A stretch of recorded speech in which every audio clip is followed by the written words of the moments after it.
కార్తీక పౌర్ణమికి అమ్మ వాళ్ళ ఇంటికైతే వెళ్ళామండి. అంటే కొవ్వూరు వెళ్ళాం. అసలు అనుకోకుండా వెళ్ళాము. గోదావరి స్నానం చేసేద్దాం కార్తీక పౌర్ణమి కదా అని వచ్చాం. చేసేసిన తర్వాత వెలిగించుకుందాం ఒత్తులని ఇంటికి వెళ్ళిపోదాం అనుకున్నాం. ఈలోపు జనాలు అయితే చాలా ఎక్కువ మంది అయితే వచ్చారు. కార్తీక పౌర్ణమికి అసలు ఖాళీ ఉండదండి గోష్పాద క్షేత్రం. చాలామంది వస్తారు, వెలిగించేసుకుంటారు, వెళ్ళిపోతారు. ఎప్పుడూ కళకళలాడుతూనే ఉంటుంది కార్తీక మాసం అంతా.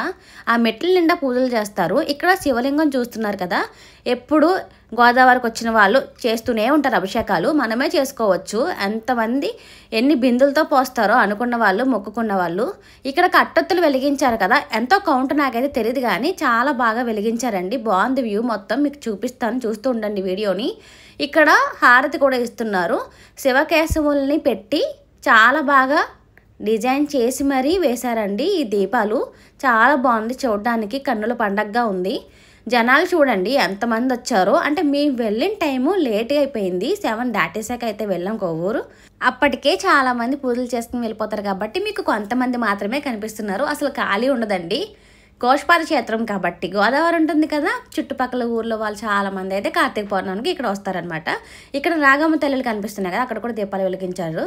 అయ్యప్ప స్వామి గుడి చూడండి కళకళలాడిపోతుంది. గోదావరి స్నానం అయిపోయిన తర్వాత మాకు కొవ్వూరులో పాత శివాలయం ఉంటుంది.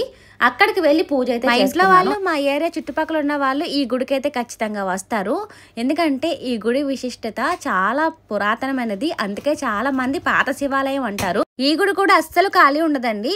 ఎక్కడ ఖాళీ ఉంటే చిన్న సందు దొరికినా సరే కూర్చుని పూజలు చేస్తూ ఉంటారు. మేము వచ్చేసరికి లేట్ అయింది కాబట్టి మీకు గుడి అంతా ఫ్రీగా కనిపిస్తుంది అంతే, అసలు ఖాళీ ఉండదండి. మీకు గుడి మొత్తం చూపిస్తాను, చూసేయండి.